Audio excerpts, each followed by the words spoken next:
Hello, I'm Tanya, and now we're going to go over the objectives for Healthy People 2020. Healthy People 2020 have three objectives listed on their website for adolescents. Of those three, one of them has a sub-objective, so they are as followed. Reduce the proportion of adults who are obese.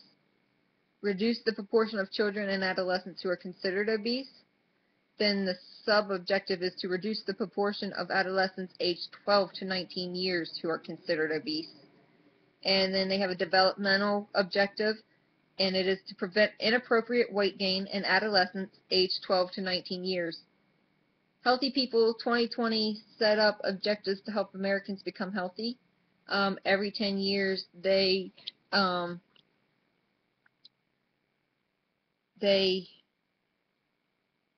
update their objectives and make changes where they see fit.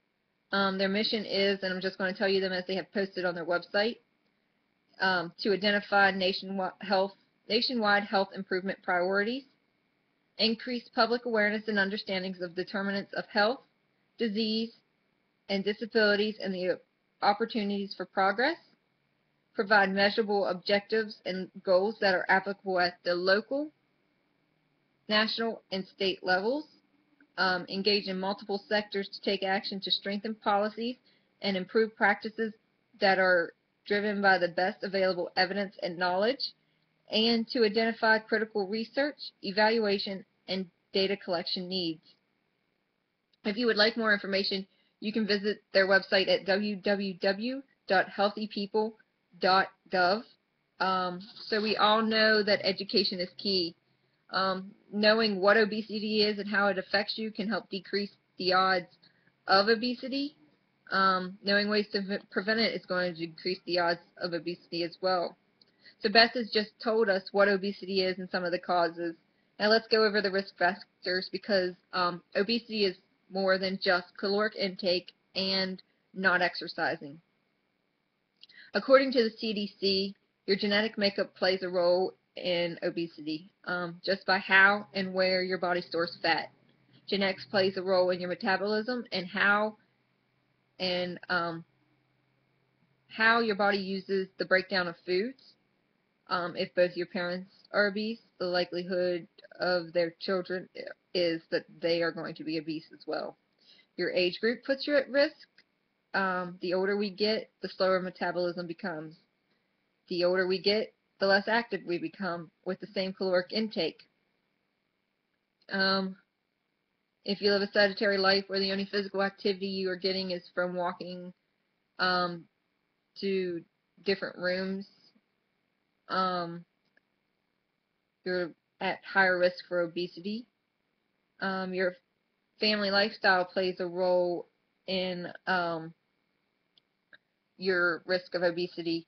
We often all share eating habits and activity habits. So if you grow up seeing your dad work at a desk job and come home every day and sit on the couch and watch TV and eat a bag of potato chips and drink soda instead of going outside and getting physical activity or doing some sorts of exercise, you're going to pick up on these habits as well.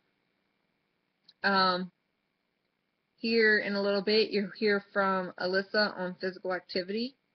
We know that our eating habits play a role in obesity, and you'll hear from Alyssa on this here in a bit. No, you'll hear from Brenda on this here in a bit.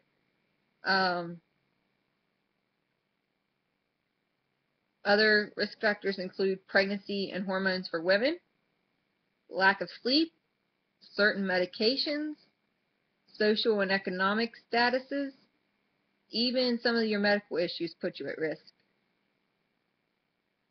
Just because you have these risk factors does not mean that you will become obese. It just means that you are at increased risk,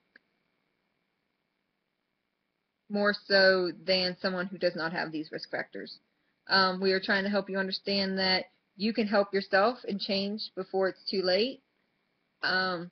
The Academy of Pediatrics recommends a standard of 95210, where you get no less than 9 hours of sleep a day.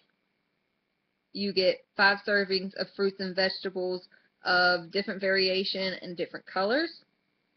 2 hours of media time, which include your video games, television, computers, and cell phones that aren't related to schoolwork.